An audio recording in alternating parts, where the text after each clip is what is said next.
ಬಳ್ಳಾರಿಯ ಬಾಣಂತಿಯರ ಸಾವಿನ ಪ್ರಕರಣ ಎಂಥವರ ಕಣ್ಣಲ್ಲಾದ್ರೂ ನೀರನ್ನ ತರಿಸುತ್ತೆ.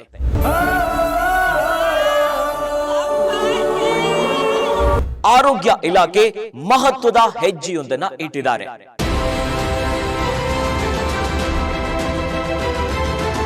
ಇಡೀ ರಾಜ್ಯಾದ್ಯಂತ ಎಲ್ಲಾ ಸರ್ಕಾರಿ ಆಸ್ಪತ್ರೆಗಳಲ್ಲಿ ರಿಂಗರ್ ಲ್ಯಾಕ್ಟಿಕ್ ಐವಿ ಗ್ಲೂಕೋಸ್ ಬಳಕೆಗೆ ಬ್ರೇಕ್ ಹಾಕಿದ್ದಾರೆ.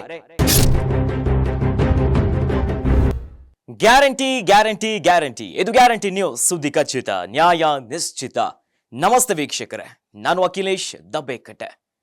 ಅಮ್ಮನ ಮಡಿಲಲ್ಲಿ ಮಲಗಿ ನೆಮ್ಮದಿಯ ನಿದ್ದೆ ಮಾಡಬೇಕಾಗಿದ್ದ ಮಗು ಈಗ ಅಳ್ತಾ ಇದೆ.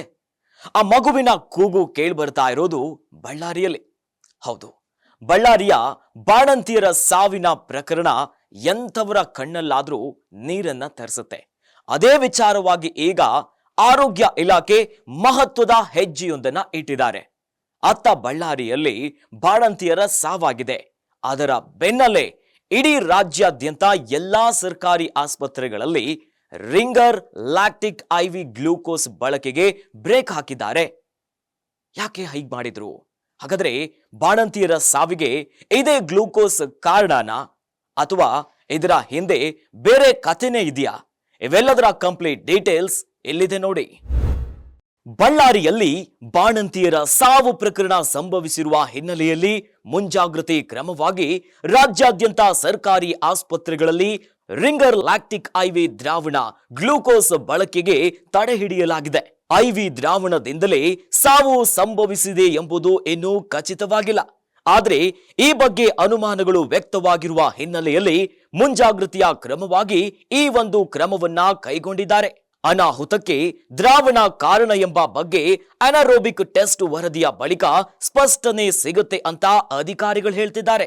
ರಿಂಗರ್ ಲ್ಯಾಕ್ಟಿಕ್ ಗ್ಲೂಕೋಸ್ ಇನ್ನು ಈ ಹಿಂದಿನಿಂದಲೂ ಆಸ್ಪತ್ರೆಯಲ್ಲಿ ಬಳಕೆಯನ್ನ ಮಾಡಲಾಗ್ತಿತ್ತು. ಎಂದಿನಂತೆ ಈ ಬಾರಿಯೂ ಔಷಧ ಸರಬರಾಜು ನಿಗಮಕ್ಕೆ 192 ಬ್ಯಾಚ್ಗಳಲ್ಲಿ ಐವಿ ದ್ರಾವಣ ಪೂರೈಕೆಯಾಗಿತ್ತು.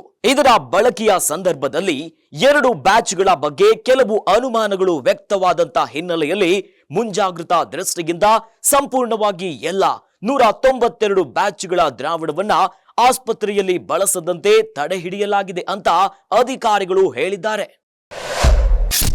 ಏನಿದು ಅನಾರೋಬಿಕ್ ಪರೀಕ್ಷೆ? ವೈದ್ಯಕೀಯ ಕ್ಷೇತ್ರದಲ್ಲಿ ಅನಾರೋಬಿಕ್ ಪರೀಕ್ಷೆಯನ್ನ ಆಮ್ಲಜನಕ ಇಲ್ಲದ ಜಾಗದಲ್ಲೂ ಸಕ್ರಿಯವಾಗಿರಬಹುದಾದ ಬ್ಯಾಕ್ಟೀರಿಯಾ ಪತ್ತೆಗೆ ಬಳಸುತ್ತಾರೆ.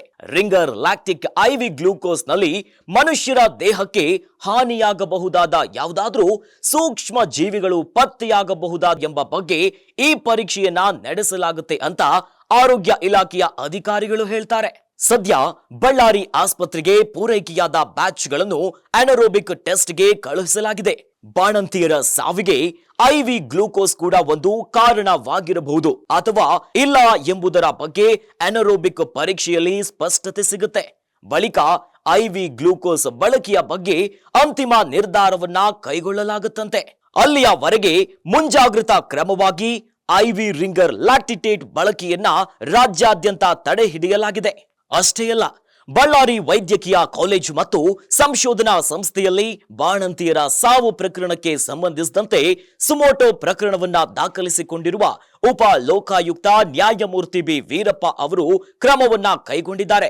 ಈ ಬಗ್ಗೆ ತಿಂಗಳುಗಳಲ್ಲಿ ವರದಿಯನ್ನ ಸಲ್ಲಿಸಲು ಆರೋಗ್ಯ ಇಲಾಖೆಗೆ ಸೂಚಿಸಿದ್ದಾರೆ. ನೋಡಿದ್ರಲ್ಲ ವೀಕ್ಷಕರೇ, ಸದ್ಯ ರಿಂಗರ್ ಲ್ಯಾಕ್ಟಿಕ್ ಐವಿ ದ್ರವಣ ಏನಿದೆಯಲ್ಲ ಗ್ಲೂಕೋಸ್, ಇದರ ಬಳಕೆಗೆ ಇಡೀ ರಾಜ್ಯಾದ್ಯಂತ ಬ್ರೇಕ್ ಹಾಕಿದ್ದಾರೆ. ಇದೇ ಕಾರಣನೋ ಅಥವಾ ಇಲ್ವೋ ಅನ್ನೋ ಇನ್ನೂ ಗೊತ್ತಿಲ್ಲ.